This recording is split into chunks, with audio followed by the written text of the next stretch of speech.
وقل جاء الحق وزهق الباطل إن الباطل كان زهوقا. إن الحمد لله نحمده ونستعينه ونستغفره ونعوذ بالله من شرور أنفسنا ومن سيئات أعمالنا. من يهده الله فلا مضل له ومن يضلله فلا هادي له.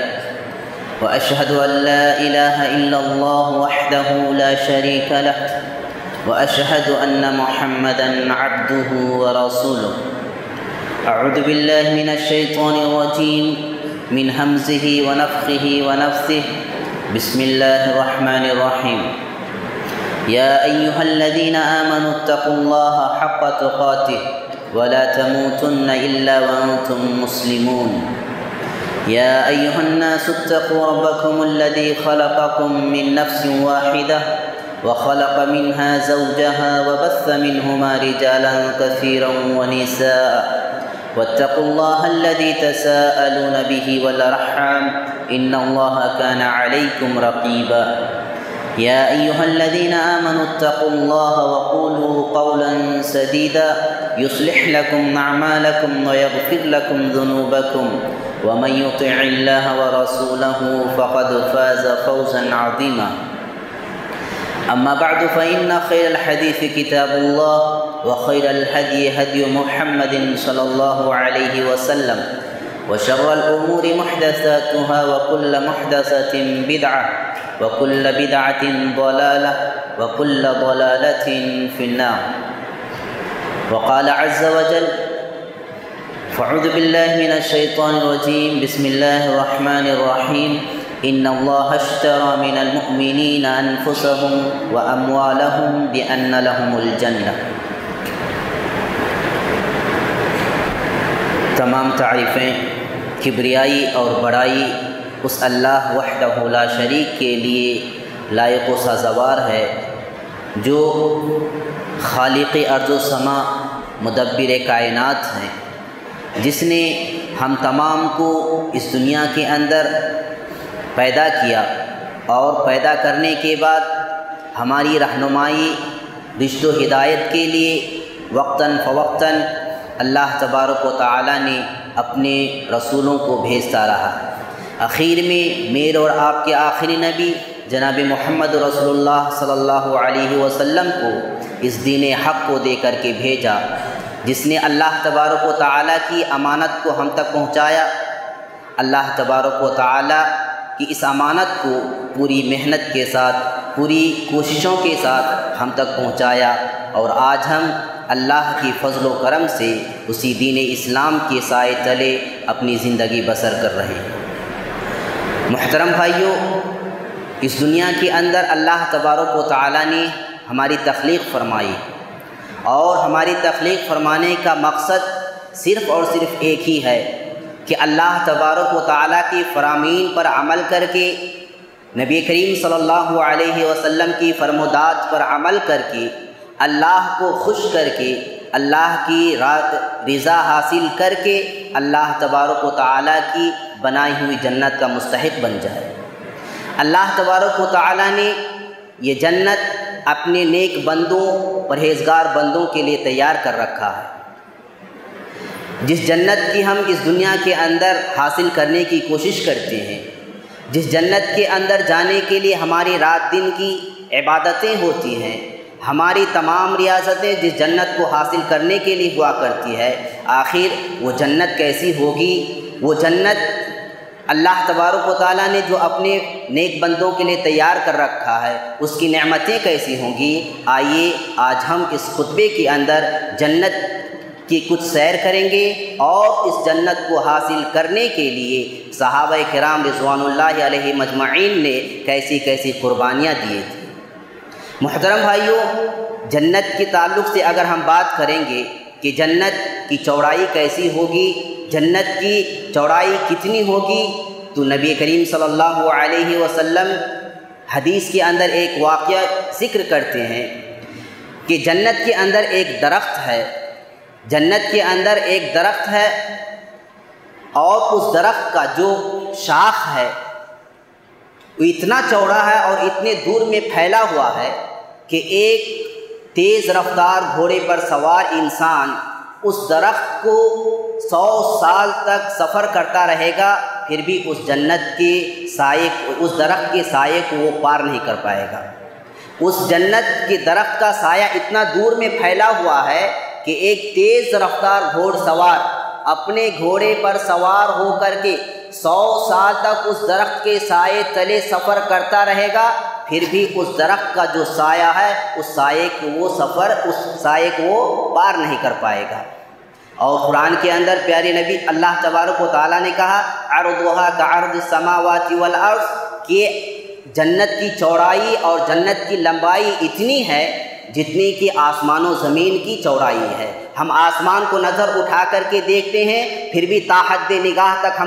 ہمیں اس کی انتہا اور اس کی اینڈ ہم کو نہیں دکھتی ہے۔ اسی طرح زمین کو ہم تا حد نگاہ دیکھتے ہیں، زمین اتنی چوڑی اور اتنی لمبی ہے اور اتنے دور میں اس کا پھیلاؤ ہے کہ ہم اس کی انتہا اور اس کی اینڈ کو نہیں دیکھ پاتے ہیں۔ اللہ کے نبی اللہ تبارک و تعالیٰ نے قرآن کے اندر کہا کہ جنت کی چوڑائی اور جنت کی لمبائی ایسی ہی ہے کہ اس انسان اس کا اندازہ تک نہیں کر پائے گا کہ جنت کتنا چوڑا ہے، اس کی کتنی لمبائی ہے، اللہ تبارک و تعالیٰ نے اس کو کتنا بڑا بنایا ہے۔ ایک حدیث کے اندر آتا ہے کہ جنت کے اندر سب سے آخری میں جس انسان کو داخل کیا جائے گا، اس واقعے سے ہم اندازہ لگا سکتے ہیں کہ جنت کی چوڑائی کتنی ہوگی، جنت کتنی بڑی ہے اور جنت کی لمبائی کتنی ہوگی۔ نبی کریم صلی اللہ علیہ وسلم فرماتے ہیں کہ جہنم کے اندر سے سب سے آخری میں اللہ تبارک و تعالیٰ ایک شخص کو نکالے گا۔ وہ شخص جہنم کی آگ سے جل کر کے پوری طرح سے کوئلہ بن چکا ہوگا۔ جس طرح لکڑی آگ کے اندر جلائی جاتی ہے اور لکڑی کوئلہ بن جایا کرتا ہے، بالکل اسی طرح اس انسان کا بدن کوئلہ کی طرح بن چکا ہوگا۔ اللہ تبارک و تعالیٰ اس کو سب سے آخری میں جنت کے اندر داخل کرنے کے لیے نکالے گا جہنم سے۔ سب سے پہلے اس کو ایک نہر، جس کو نہر الحیات کہا جاتا ہے، اس نہر کے اندر اللہ تبارک و تعالیٰ اس کو داخل کرے گا۔ پھر اس کو ایک دوسری زندگی عطا کرے گا۔ پھر اللہ تبارک و تعالیٰ اسے جنت کے اندر داخل کرنے کے بعد پوچھے گا کہ بتاؤ تمہیں اس جنت کے اندر کیا چاہیے، اس جنت کے اندر کیا چاہیے، جو تمہارا دل چاہے وہ مانگو۔ وہ بندہ جنت کے اندر نظر اٹھا کر کے دیکھے گا تو دیکھے گا کہ جنت لوگوں سے بھرا پڑا ہے، کہیں پر ایک جگہ خالی نہیں ہے۔ اللہ تبارک و تعالیٰ سے وہ بندہ کہے گا کہ پروردگارا، یہ کیا تو مجھے مانگنے کے لیے کہہ رہا ہے؟ میں جہاں جہاں دیکھ رہا ہوں جنت کے اندر جنت پوری بھری پڑی ہے، کہیں ایک جگہ خالی نہیں ہے، میں تجھ سے کیا مانگوں؟ اللہ کہے گا کہ تو مانگ، کیا مانگنا ہے؟ تیرے دل کے اندر جو آتا ہے وہ مانگ۔ وہ بندہ پھر کہے گا کہ اللہ، جنت تو ایسی بھری پڑی ہے، میں کیا مانگوں؟ آخرکار اللہ تبارک و تعالیٰ اس سے کہے گا کہ تو مانگ، تو جو مانگے گا میں تجھے عطا کروں گا۔ وہ بندہ کہے گا کہ پروردگارا، مجھے جنت کے اندر ایک بڑی جگہ چاہیے۔ کیا؟ جنت کے اندر مجھے ایک بڑی جگہ چاہیے۔ وہ اتنا ہی کہے گا کہ اے اللہ، جنت کے اندر مجھے ایک بڑی جگہ تو عطا کر دے۔ اللہ تبارک و تعالیٰ، نبی کریم صلی اللہ علیہ وسلم کہتے ہیں کہ اللہ تبارک و تعالیٰ اس بندے سے کہے گا کہ اے بندہ، تو جس چیز کی خواہش کر رہا ہے کہ تجھے جنت کے اندر ایک بڑی جگہ چاہیے، میں تجھے وہ بڑی جگہ عطا کرتا ہوں، لیکن اس کے ساتھ ساتھ میں تجھے اس دنیا جیسی ایک دنیا عطا کرتا ہوں جس دنیا کے اندر تو زندگی بسر کر کے میرے پاس آیا ہے۔ یعنی اس دنیا کی بات اللہ تبارک و تعالیٰ کرے گا۔ یہ دنیا کتنی بڑی ہے، یہ دنیا کتنی چوڑی ہے، کیا ہم اس کا اندازہ لگا سکتے ہیں؟ اس دنیا کے اندر کتنی آبادیاں ہیں، اس دنیا کے اندر کتنے لوگ بستے ہیں، اس دنیا کے اندر کتنے لوگ زندگی گزارتے ہیں، اور اس دنیا کی چوڑائی اور لمبائی کتنی ہے، اس کا رقبہ کتنا ہے، ہم اندازہ نہیں کر سکتے ہیں۔ اللہ تبارک و تعالیٰ آخر میں داخل ہونے والے انسان اور شخص سے کہے گا کہ جس دنیا میں تو زندگی گزار کے آیا ہے، اس دنیا جیسی ایک دنیا میں تجھے اس جنت کے اندر عطا کرتا ہوں۔ تو بتائیے کہ وہ جنت کتنی بڑی ہوگی، وہ جنت کتنی لمبی ہوگی۔ اور اگر جنت کے اندر جنت کی نعمتوں کی بات کرے کہ اللہ تبارک و تعالیٰ نے جو جنت اپنے نیک بندوں کے لیے تیار کر رکھا ہے، ایمان والے بندوں کے لیے تیار کر رکھا ہے، اپنے پرہیزگار بندوں کے لیے تیار کر رکھا ہے، اس جنت کی نعمتیں کیسی ہوں گی؟ اللہ تبارک و تعالیٰ نے کیسی کیسی نعمتیں اپنے بندوں کے لیے تیار کر رکھا ہوگا؟ حدیث کے اندر پیارے نبی صلی اللہ علیہ وسلم نے فرمایا کہ ما لا عین رأت ولا اذن سمعت ولا خطر علی قلب بشر، کہتے ہیں کہ جنت کے اندر ایسی ایسی نعمتیں اللہ تبارک و تعالیٰ نے اپنے نیک بندوں کے لیے تیار کر رکھا ہے، ما لا عین رأت، جسے کبھی کسی آنکھ نے نہیں دیکھے ہوں گے، کبھی کسی آنکھ نے ایسی نعمتوں کا مشاہدہ نہ کیا ہوگا، ولا اذن سمعت، اور نہ کسی کان نے کبھی ایسی نعمتوں کے بارے میں سنا ہوگا، ولا خطر علی قلب بشر، اور نہ کبھی کسی انسان کی وہم و گمان کے اندر ایسی نعمتوں کے سلسلے میں کبھی اس کے دماغ میں ایسی بات آئی ہوئی ہوگی۔ تو سمجھیے کہ کیسی کیسی نعمتیں اللہ تبارک و تعالیٰ اس دنیا کے اندر، تھوڑی کوئی نئی چیز، تھوڑی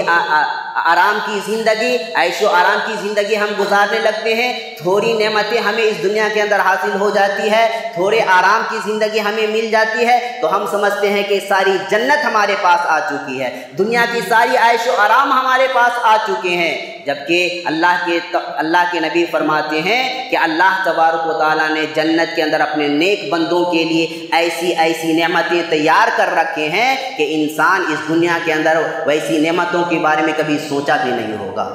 محترم بھائیو، جنت یہ دنیا تکلیف کی دنیا ہے، یہاں انسان کو کبھی خوشی کا سامنا کرنا پڑتا ہے تو کبھی غم کا سامنا کرنا پڑتا ہے۔ یہ دنیا اگر ہم کہیں گے تو یہ دنیا ساری کی ساری تکلیف کی جگہ ہے، یہاں پریشانیاں ہی پریشانیاں ہیں، لیکن جنت وہ جگہ ہے جہاں انسان کبھی نہ تو کسی پریشانی کا شکار ہوگا، نہ کبھی اسے کسی تھکان کا سامنا کرنا پڑے گا، نہ اس جنت کے اندر انسان کو کوئی بیماری لاحق ہوگی، نہ انسان کبھی صحت مند، نہ تو کبھی انسان کی صحت ختم ہوگی، بلکہ انسان اس جنت کے اندر ہمیشہ حشاش بشاش اور صحت اور تندرست رہیں گے، نہ تو کبھی اس کی نعمت اس سے چھنے گی، نہ اس کی جوانی کبھی ختم ہوگی، انسان اس جنت کے اندر ہمیشہ جوان نظر آئے گا، صحت مند نظر آئے گا، بیماریوں سے پاک نظر آئے گا، تمام تر کی تھکاوٹ سے پاک نظر آئے گا، تمام دنیا کی تمام پریشانیوں سے اس جنت کے اندر وہ اپنے آپ کو بری پائے گا۔ ایسی جنت ہے وہ جنت۔ اسی لیے پیارے نبی صلی اللہ علیہ وسلم ایک حدیث کے اندر فرماتے ہیں کہ دو شخص کو کل قیامت کے دن اللہ رب العالمین کے پاس لایا جائے گا،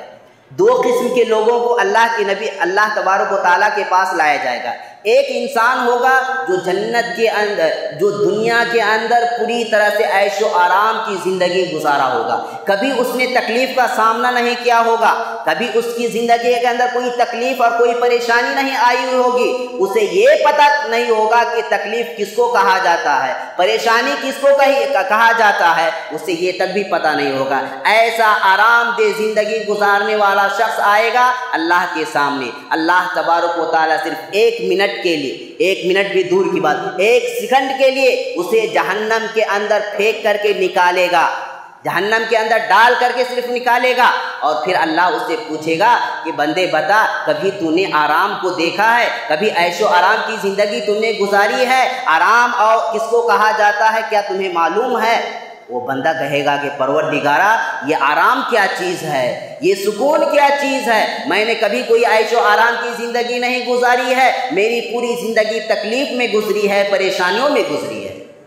اور ایک شخص کو لایا جائے گا جو اس دنیا کے اندر ہمیشہ پریشانیوں کا سامنا کیا ہوگا، کبھی وہ آرام کی زندگی نہیں دیکھی ہوگی، کبھی اسے آرام کی زندگی میسر نہیں ہوا ہوگا، اللہ اسے ایک منٹ کے لیے صرف جنت کے اندر پھینکے گا، اندر ایک سیکنڈ کے لیے داخل کرے گا، پھر اسے نکال کر کے اللہ ان سے پوچھے گا کہ بندے بتا، کبھی تو نے کوئی پریشانی دیکھی ہے، پریشانی کسے کہا جاتا ہے، کیا تجھے معلوم ہے؟ وہ بندہ کہے گا کہ پروردگارا، میں ایسا محسوس کرتا ہوں جنت کے ایک منٹ کی زندگی گزارنے کے بعد کہ میری زندگی کے اندر کبھی کوئی پریشانی آئی نہیں، میں نے کبھی کسی پریشانی کو دیکھا نہیں۔ جنت ایسی چیز ہے کہ جہاں انسان اپنی ساری پریشانیوں کو بھول جائے گا، جہاں انسان اپنی تمام تکلیفوں کو بھول جائے گا، اور یہ دنیا جہاں اپنی جنت کو پانے کے لیے اس عارضی دنیا کے اندر ہم کچھ چیزوں کے لیے اپنی ساری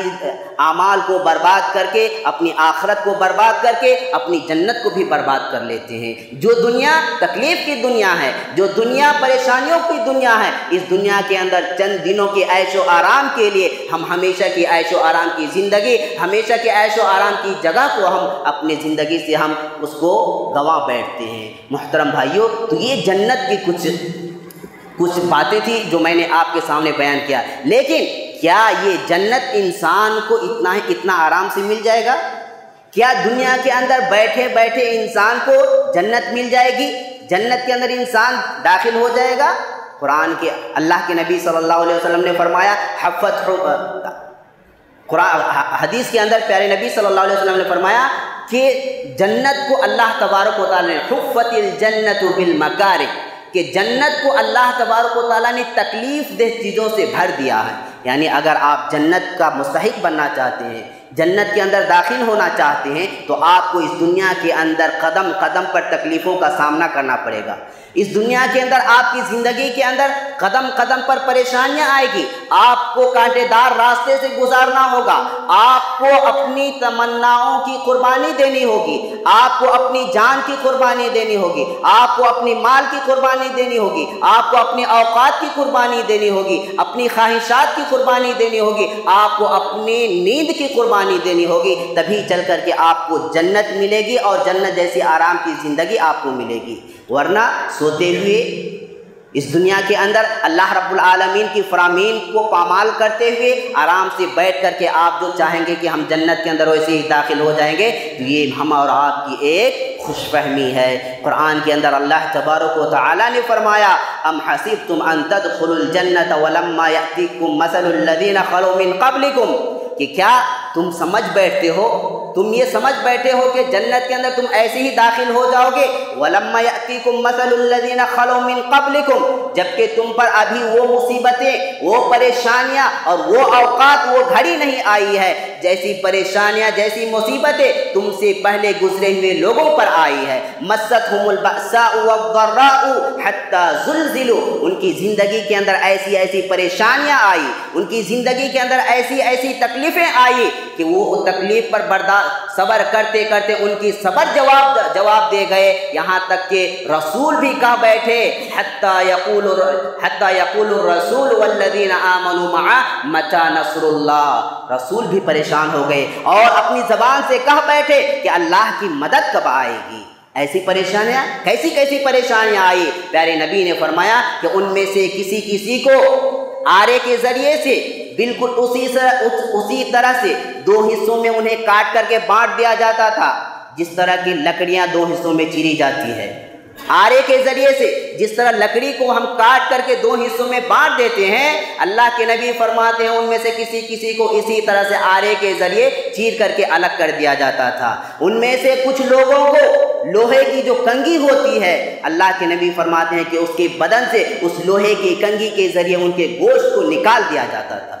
کیا ایسی پریشانیاں ہمارے پاس ابھی آئی ہے؟ اللہ تبارک و تعالیٰ نے یہ خطاب صحابہ کرام رضوان اللہ علیہم اجمعین سے کر کے کہا کہ اے اللہ کے نبی کے ساتھیو، تم اللہ تبارک و تعالیٰ کی دین کی دعوت دیتے ہوئے اللہ کے راستے میں آنے والے اس ہلکی پریشانی سے تم اس قدر پریشان ہو چکے ہو، اس طرح بے صبرے ہو چکے ہو، جبکہ تم پر وہ گھڑی ابھی نہیں آئی ہے جو گھڑی کے تم سے پہلے لوگوں پر آئی ہوئی تھی۔ محترم بھائیوں،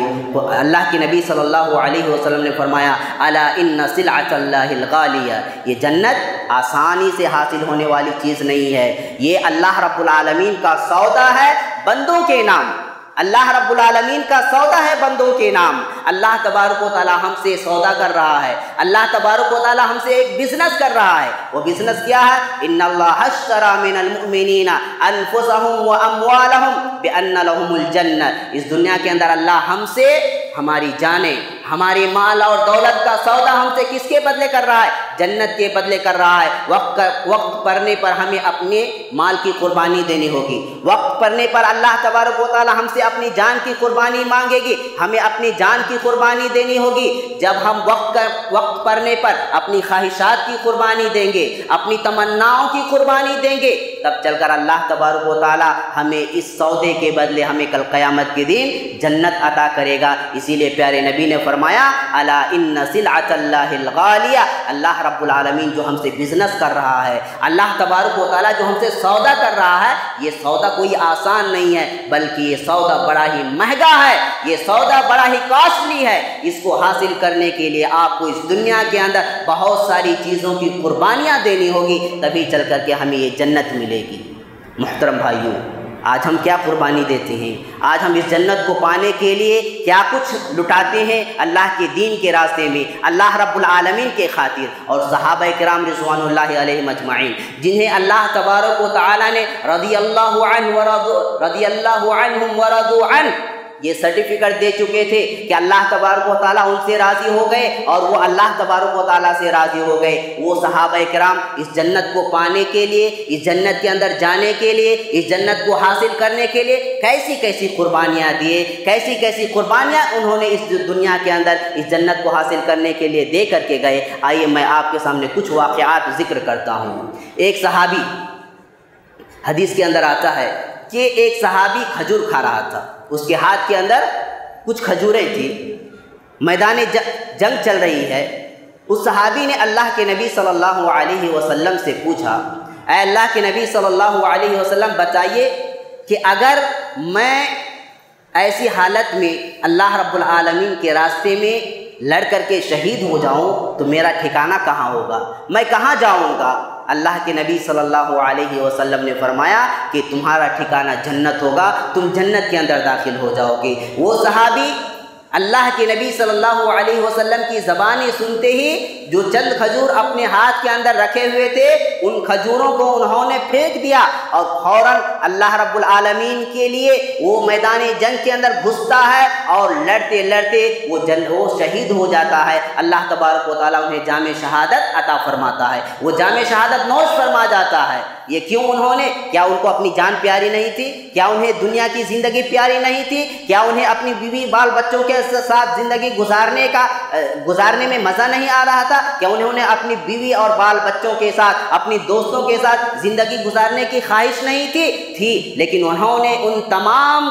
چیزوں کے اوپر کس کو ترجیح دی؟ جنت کو ترجیح دی۔ انہیں جنت پیاری تھی، انہیں جنت کے اندر داخل ہونے کا شوق تھا، جنت کے اندر داخل ہونے کا جذبہ تھا، اسی لیے انہوں نے اس عارضی دنیا کو ترجیح نہ دے کر کے آنے والی ہمیشہ کی زندگی کو ترجیح دیتے ہوئے وہ جنت کو حاصل کرنے کے لیے اللہ کے نبی کی زبانیں سنتے ہی وہ میدان جنگ کے اندر داخل ہوتے ہیں اور جام شہادت نوش فرما جاتے ہیں۔ اسی طرح ایک صحابی حضرت عبداللہ بن عمرو بن حرام الانصاری رضی اللہ عنہ، یہ حضرت جابر رضی اللہ عنہ کے والد ہے۔ یہ واقعہ بڑا ہی حساس واقعہ ہے۔ اس واقعے کو سننے کے بعد اگر کسی کے دل کے اندر بھی ذرا برابر بھی ایمان ہوگا اور کسی کے دل کے اندر بھی ذرا برابر بھی جنت کو حاصل کرنے کا جذبہ ہوگا تو وہ اس حدیث کو اور اس واقعے کو سننے کے بعد کبھی بھی نبی کریم صلی اللہ علیہ وسلم کی فرمودات کی اور جنت کو طلب کرنے کی خواہش اس کے دل سے جائے گی نہیں، اور اس کے لیے وہ تمام طرح کی قربانیاں دینے کے لیے تیار ہو جائیں گے۔ حضرت عبداللہ بن عمرو بن حرام رضی اللہ عنہ یہ بوڑھے صحابی ہیں، یہ بوڑھے صحابی ہیں۔ نبی کریم صلی اللہ علیہ وسلم اعلان کرتے ہیں کہ کل صبح کفار مشرکین سے لڑنے کے لیے احد کے میدان میں جانا ہے، کل صبح لڑنے کے لیے احد کے میدان میں جانا ہے۔ رات کے اندر اللہ کے نبی نے یہ اعلان کیا صحابہ کے درمیان۔ حضرت عبداللہ بن عمرو بن حرام رضی اللہ عنہ یہ بوڑھے صحابی ہیں، کیا ہے؟ بوڑھے صحابی ہیں، عمر دراز ہیں، اور عمر دراز کے لیے جنگ کے اندر جانا ان کے لیے کوئی ضروری نہیں ہے، لیکن جیسے ہی ان کے کان میں اللہ کے نبی کی یہ آواز پڑی اور انہوں نے سنا، اپنے بیٹے حضرت جابر رضی اللہ عنہ کو بلاتے ہیں اور بلا کر کے انہیں کچھ نصیحت کرتے ہیں۔ نصیحت بھی کیا کرتے ہیں؟ حضرت عبداللہ بن عمرو بن حرام رضی اللہ عنہ کے پاس 9 بیٹیاں تھیں، کتنی بیٹیاں تھیں؟ 9 بیٹیاں تھیں۔ ان کی زیر تربیت، ان کی نگرانی میں، ان کی ذمہ داری میں، ان کی سرپرستی میں ان کے اوپر کتنی بیٹیوں کی ذمہ داری تھی؟ 9 بیٹیوں کی ذمہ داری ہے۔ جیسے ہی اللہ کے نبی نے کہا کہ کل لڑنے کے لیے جنگ میدان احد کے اندر جانا ہے، کفار مشرکین سے لڑنا ہے، انہوں نے اپنی بیٹے کو بلا کر کے نصیحت کیا کہ دیکھو بیٹے، کل میں جنگ کے لیے نکل رہا ہوں، کل میں جنگ کے لیے جا رہا ہوں، اور مجھے یقین ہے کہ کل میں اس جنگ کے اندر سب سے پہلے شہید ہونے والوں میں سے ہوں گا، کل میں اس جنگ کے اندر شہید ہو جاؤں گا، جام شہادت نوش فرما جاؤں گا۔ میرے جانے کے بعد اپنی ان 9 بہنوں کا خیال رکھنا، اپنی ان 9 بہنوں کا خیال رکھنا۔ حضرت جابر رضی اللہ عنہ کی والد، جن کی سرپرستی میں جن کے اوپر 9 بیٹیوں کی ذمہ داری ہے، آج ہمارا مسئلہ کیا ہے کہ آج ہمارے گھر کے اندر اگر ایک بیٹی بھی پیدا ہو جائے، 1 سے 2 بیٹیاں پیدا ہو جائے تو ہماری نیندیں حرام ہو جاتی ہے، ہماری زندگی کا سکون چلا جاتا ہے۔ اور جس دن سے بیٹیاں پیدا ہوتی ہے، جس دن سے گھر کے اندر ایک بیٹی جنم لیتی ہے، وہیں سے ماں باپ کی ذمہ داری اور ماں باپ کی نیند اور سکون اڑ جاتے ہیں اور اس کی وہ فکر کرنے لگتے ہیں۔ یقیناً بیٹی کی سرپرستی، بیٹی کا دیکھ بھال کرنا، ان کی تعلیم کا انتظام کرنا، ان کی شادی کر کے دینا اور ان کے شادی اچھے گھرانے میں کرنا، یہ زندگی کا بہت بڑا مسئلہ ہوتا ہے۔ لیکن کیا حضرت جابر رضی اللہ عنہ کے والد کو اپنی بیٹیوں سے محبت نہیں تھی؟ کیا حضرت جابر رضی اللہ عنہ حضرت عبداللہ بن عمرو بن حرام رضی اللہ عنہ کو اپنی 9 بیٹیوں کی کوئی فکر نہیں تھی؟ یقیناً ان بیٹیوں سے انہیں محبت بھی تھی، ان بیٹیوں کی زندگی کا انہیں فکر بھی تھا۔ اسی لیے تو حضرت جابر رضی اللہ عنہ کو بلا کر کے نصیحت کر رہے ہیں کہ میرے جانے کے بعد اپنے ان 9 بہنوں کا خیال رکھنا۔ میرے بھائیوں، حضرت جابر رضی اللہ عنہ کے والد صبح جنگ کے اندر جاتے ہیں اور لڑتے لڑتے سب سے پہلے جام شہادت نوش فرماتے ہیں، سب سے پہلے جام شہادت نوش فرماتے ہیں۔ اور یہاں تک حدیث کے اندر یہاں تک آتا ہے کہ اللہ تبارک و تعالیٰ نے ان کی شہادت کو اس قدر قبول فرمایا کہ کئی سالوں بعد جب اس قبر کو کھودا گیا کسی وجہ سے، حضرت جابر رضی اللہ عنہ اللہ کے نبی صلی اللہ علیہ وسلم کے ایک قبر میں کئی لوگوں کو دفنائے تھے۔ حضرت جابر رضی اللہ عنہ کو کچھ دنوں کے بعد دل کے اندر یہ خدشہ پیدا ہوا کہ میرے والد کو اگر قبر سے نکال کر کے کہیں الگ ان کو دفنا دیا جائے تو اچھا ہوگا۔ حضرت جابر رضی اللہ عنہ اپنے والد سے اللہ کے نبی سے جا کر کے کہتے ہیں، اللہ کے نبی صلی اللہ علیہ وسلم جب اس قبر کو کھدائی کر کے نکالا جاتا ہے تو کہا جاتا ہے کہ کئی سالوں کے بعد ان کے بدن کو مٹی بالکل نہیں کھایا تھا۔ کیا؟ ان کی بدن کو مٹی بالکل نہیں کھایا تھا، صرف ان کی کان کی جو آخری کنارہ ہے اس کے اوپر کچھ اثر پڑا تھا، ورنہ ان کی سارا کا سارا باڈی، ان کا سارا جسم ویسے ہی تھا، مٹی اس کو بالکل نہیں کھائے تھے۔ یہ ان کی کرامت ہے، یہ اللہ تبارک و تعالیٰ نے ان کی شہادت کو شرف قبولیت سے نواز کر انہیں اس کرامت سے نوازا تھا۔ تو محترم بھائیوں، یہ حضرت جابر رضی اللہ عنہ کی والد کی یہ قربانی ہے کہ اپنی 9 بیٹیوں کو اپنے گھر کے اندر اپنے بیٹے کی سرپرستی میں چھوڑ کر جا کر کے صرف جنت کو حاصل کرنے کے لیے، جنت کے اندر داخل ہونے کے لیے انہوں نے اپنی زندگی کو اللہ رب العالمین کے راستے میں گنوا بیٹھے اور اللہ رب العالمین کی خاطر، دین اسلام کی خاطر انہوں نے جام شہادت نوش فرمائی۔ اسی طرح حضرت ایک صحابی حضرت جمعہ رضی اللہ عنہ کا بھی مشہور واقعہ ہے۔ حضرت جمعہ رضی اللہ عنہ یہ پیر سے معذور صحابی ہیں، پیر سے معذور صحابی ہیں۔ انہوں نے اللہ کے نبی صلی اللہ علیہ وسلم سے پوچھا، اے اللہ کے رسول صلی اللہ علیہ وسلم بتائیے، کیا میں اگر اسی معذور پیر کے ساتھ ایسے ہی لنگڑاتے اللہ رب العالمین کے راستے میں شہید ہو جاؤں تو میں جنت کے اندر ایسے ہی داخل ہو جاؤں گا؟ اللہ کے نبی نے فرمایا ہاں۔ کیا ہوا؟ وہ صحابی فوراً جنگ کے اندر گھستے ہیں، ایسے ہی لنگڑاتے جنگ کے اندر جاتے ہیں اور لڑتے وہ بھی شہید ہو جاتے ہیں، وہ بھی شہید ہو جاتے ہیں، جبکہ معذور ہیں۔ اور معذور صحابی، جو لوگ معذور ہوتے ہیں ان کے اوپر بھی جنگ کے اندر جانا کوئی ضروری نہیں ہے، اور اگر وہ جنگ کے اندر نہ جائے تو ان کے اوپر کوئی گناہ نہیں ہے، لیکن صرف جنت کو حاصل کرنے کے لیے، جنت کو پانے کے لیے، جنت کو حاصل کرنے کا جذبہ صحابہ کے اندر کس قدر تھا کہ وہ اپنی جان کی قربانی، اپنی مال کی قربانی، اپنی خواہشات کی قربانی تک دے دیا کرتے تھے۔ حضرت جمعہ رضی اللہ عنہ بھی انہی میں سے ایک صحابی ہے، وہ جاتے ہیں اور جنگ احد کے اندر گھستے ہیں اور لڑتے لڑتے شہید ہو جاتے ہیں، اور اللہ تبارک و تعالیٰ انہیں بھی جام شہادت نوش فرماتے ہیں۔ محترم بھائیو، ایسی ہی جنت کی طلب، جنت کا شوق، جنت کے اندر جانے کا جذبہ ہم مسلمانوں کے اندر ہونا چاہیے۔ اب ہم میں سے ہر ایک آدمی ذرا سوچئے کہ ہمارے اندر جنت کے اندر جانے کا کتنا شوق ہے، کتنا جذبہ ہے، اور ہم اس جنت کو حاصل کرنے کے لیے اپنی زندگی کے اندر بنفس نفیس، بذات خود ہم اپنے طور پر اللہ رب العالمین کے راستے میں کن کن چیزوں کی قربانیاں دیتے ہیں۔ اپنی خواہشات کی قربانی دیتے ہیں یا نہیں دیتے، اپنی مال کی قربانی دیتے ہیں یا نہیں دیتے ہیں، اپنی تمناؤں کی قربانی دیتے ہیں یا نہیں دیتے ہیں، اپنی نیند کی قربانی دیتے ہیں یا نہیں دیتے ہیں۔ ہم اپنے آپ میں سوچ کر کے کہہ سکتے ہیں کہ صحابہ کہاں تھے اور آج ہم کہاں ہیں۔ صحابہ کیسی کیسی قربانیاں دے کر کے گئے اور آج ہم کیسی کیسی قربانیاں دے رہے ہیں اس جنت کو حاصل کرنے کے لیے۔ محترم بھائیو، جب قرآن کے اندر اللہ تبارک و تعالیٰ نے خرچ کرنے کی فضیلت بتائی، خرچ کرنے پر لوگوں کو ابھارا، ایمان والوں کو کہا کہ اللہ کے راستے میں خرچ کرو، تو صحابہ کرام رضوان اللہ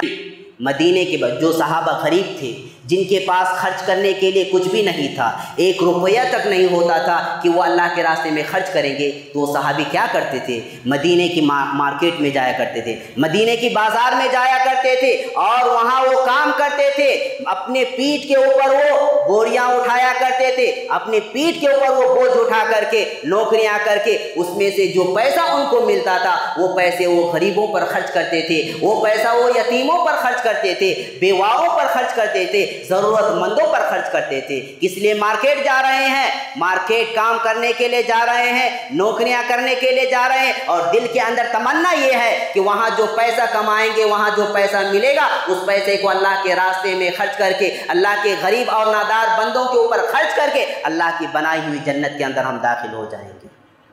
آج کیا ہم بھی خرچ کرتے ہیں؟ آج ہم خرچ کرنے کا جب مسئلہ آتا ہے، جب ہمارے پاس کوئی تعاون کے لیے آتا ہے، تو تعاون کرنے سے پہلے ہمارے اندر 1000 سوالات پیدا ہو جاتے ہیں۔ جب تعاون کرنے کا مسئلہ آتا ہے تو ہم 1000 طرح کے سوالات کرنے لگتے ہیں۔ یاد رکھیے، کبھی بھی اللہ کے راستے میں خرچ کرنے کا مسئلہ آئے، جب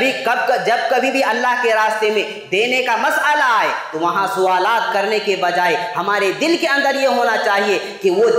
جس چیز کی تعاون کے لیے آئے ہیں، اللہ تبارک و تعالیٰ اس اندرونی مسئلہ کو جانتا ہے، اس کے باطن کیا ہے، اس کی ظاہر کیا ہے، وہ اللہ تبارک و تعالیٰ جانتا ہے۔ آپ جانتے ہیں کہ ایک مدرسے کی تعمیر کے لیے، ایک مسجد کی تعمیر کے لیے کوئی چندہ وصول کرنے کے لیے آیا ہے، کوئی تعاون کے لیے آیا ہے، تو وہاں آپ کو صرف اسی امید سے اس کو تعاون کرنا چاہیے کہ اس کے بدلے اللہ تبارک و تعالیٰ مجھے جنت کے اندر داخل کرے گا، اس کے بدلے اللہ تبارک و تعالیٰ مجھے نار جہنم سے بچائے گا، نہ کہ وہاں 1000 سوالات کرے، اس کے بعد جا کر کے ہم تعاون کریں تو اس کا کوئی فائدہ نہیں ہوگا، اس کا کوئی فائدہ نہیں ہوگا۔ تعاون ہونا چاہیے بلا سوالات کے، بغیر کسی غرض کے، آپ کو صرف اور صرف ثواب کا امید اللہ تبارک و تعالیٰ سے رکھنی ہے۔ محترم بھائیوں، بہت سارے واقعات آپ کو ملیں گے جہاں آپ دیکھیں گے کہ صحابہ کرام رضوان اللہ علیہ مجمعین اس جنت کو حاصل کرنے کے لیے بلا چوں چرا انہوں نے اپنی ساری زندگیوں کو اللہ کے راستے میں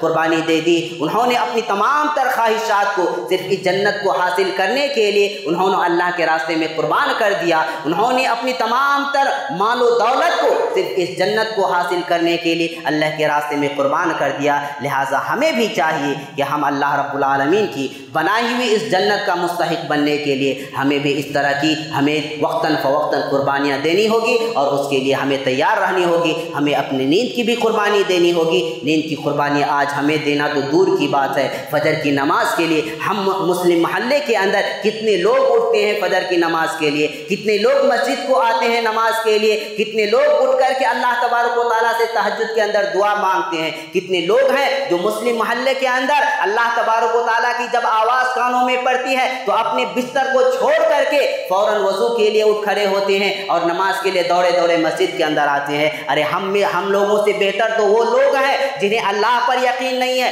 جو غیروں پر یقین رکھتے ہیں، لیکن جیسے ہی اس کے کان کے اندر بھی آذان کی آواز پہنچتی ہے تو یہ سمجھ کر کے کہ اب صبح رات ختم ہو چکی ہے، صبح کا وقت آ چکا ہے، وہ فوراً اٹھ کر کے اپنے گھروں کی صفائی کرتے ہیں، اپنے گھر کے باہر کے حصوں کی صفائی کرتے ہیں اور اپنے اس معبود کے سامنے جا کر کے وہ پوجا کرتے ہیں، اپنے سر جھکاتے ہیں جس کا کوئی فائدہ نہیں ہے،